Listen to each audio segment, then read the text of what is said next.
हमारा देश चमत्कारों से भरा देश है। यहाँ जादू सिर्फ इंसान ही नहीं बल्कि कदम कदम पर प्रकृति भी दिखाती है। और ऐसा ही एक खूबसूरत जादू है मणिपुर राज्य की लोकटक झील।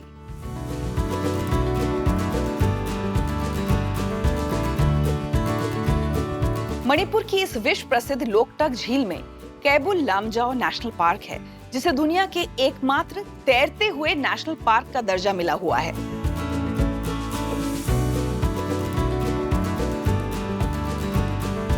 लेकिन जो चीज इस जगह को और भी जादुई और दिलकश बनाती है वो है यहाँ पाए जाने वाले डांसिंग डियर, जिन्हें संगाई कहा जाता है।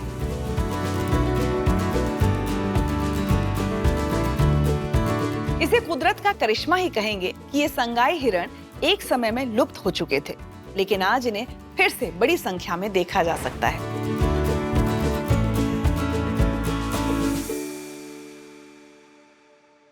मणिपुर की अनेक प्रचलित कहानियों में संगाई हिरण के जन्म से जुड़ी बातें कही गई हैं, जिनमें सबसे दिलचस्प है एक खूबसूरत लड़की टोनू और उसके प्रेमी कादेंग की अमर प्रेम कहानी। तो क्या है ये डांसिंग डियर संगाई की कहानी? क्या है उनका टोनू और कादेंग से कनेक्शन? और क्यों लोकटक कही जाती है एक तैरने वाली झील? आइए एक्सप्लोर करते हैं।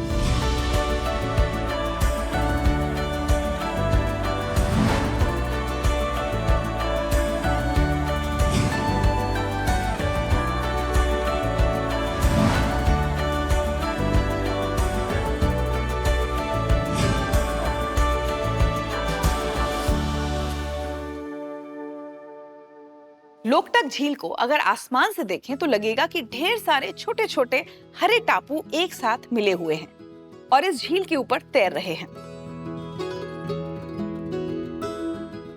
ये छोटे छोटे सुंदर टापू दरअसल टुकड़े हैं जो जंगली पौधों, पत्तों और मिट्टी का एक जमा हुआ रूप है, जिन्हें स्थानीय भाषा में कहा जाता है फूंडीज।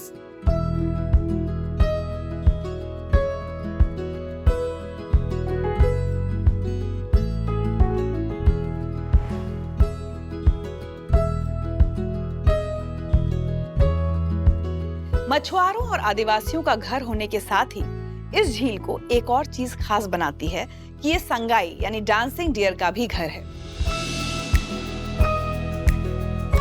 संगाई हिरण की एक लुप्त होती जा रही प्रजाति होने के साथ ही मणिपुर का राजकीय पशु भी है, इसलिए इसका शिकार करना बिल्कुल मना है। अब बात आती है कि इस हिरण का नाम संगाई है, पर इसे डांसिंग डियर क्यों कहते हैं? कुमड़ियों की सतह झील के ऊपर होने के कारण दलदली और पिलपिली सी होती है, ठीक एक स्पॉन्ज की तरह, जिन पर पैर रखते ही लगता है जैसे जमीन डगमगा रही हो। जब ये खूबसूरत संगाई अपने पैर उठाकर इस हिलती थरथराती जमीन पर चलते हैं तो ऐसा लगता है जैसे नाच रहे हो। यही वजह है कि इन्हें डांसिंग डियर कहा जाता है।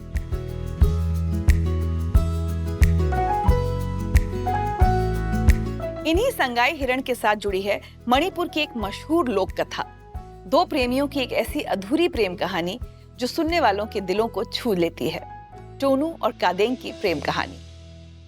कहते हैं 1138 से 1210 एडी में मणिपुर के महाराजा लाइजिंग निंगथौ के शासनकाल में लगातार 3 साल तक एक भीषण अकाल पड़ा।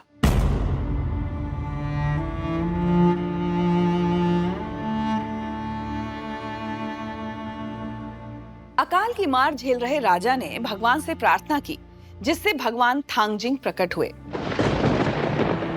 भगवान ने राजा से कहा कि अकाल से छुटकारा तो मिल जाएगा, लेकिन उसके लिए उन्हें 100 किस्म के जानवरों और 100 किस्म की मछलियों का भोग चढ़ाना होगा। भगवान की इस इच्छा को पूरा करने के लिए राजा ने अपने दरबारियों और सैनिकों को जानवर और मछलियां ढूंढने के मिशन पर लगा दिया। कादेंग भी बाकी लोगों के साथ इस खोज पर निकल पड़ा।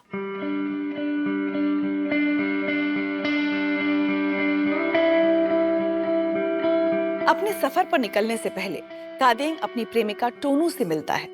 टोनू अपनी याद के तौर पर कादेंग को फूलों का एक खूबसूरत गुलदस्ता देती है और कहती है कि अगर कभी ये फूल मुरझाने लगे तो समझ लेना कि मुझ पर कोई मुसीबत आ गई है। और ये कहकर टोनू ने कादेंग से वापसी में एक प्यारा सा हिरण लाने की इच्छा जाहिर की।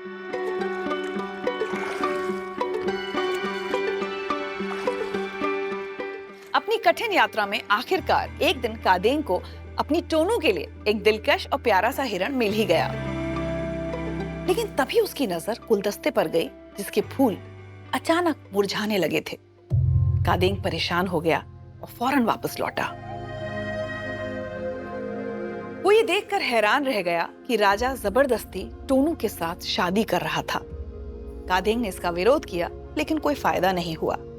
निराश होकर कादेंग ने टोनू के लिए लाए हुए उस प्यारे से हिरण को कायबुल लामजाओ के जंगलों में छोड़ दिया और इस हिरण का नाम पड़ा संगाई।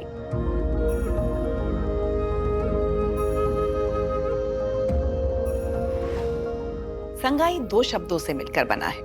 स का मतलब है एक जानवर और अंगाई यानी जो इंतजार कर रहा है। कहते हैं उस दिन से ही कादेंग का टोनू के लिए कभी ना खत्म होने वाला इंतजार भी अमर हो गया और कायबुल लामजाओ के जंगल संगाई के नए घर बन गए। ऐसा कहा जाता है कि संगाई का ये नाम अपनी एक विचित्र आदत की वजह से भी पड़ा।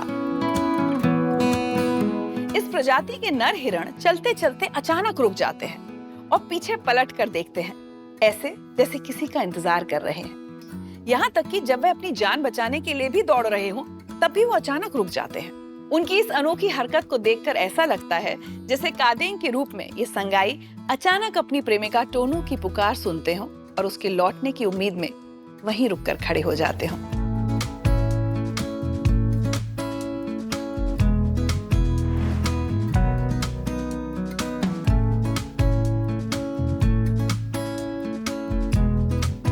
लेखक विजय कुमार सिंघल की ये कविता लोकटक और संगाई के कभी ना खत्म होने वाले इंतजार को बड़ी खूबसूरती के साथ बयां करती है।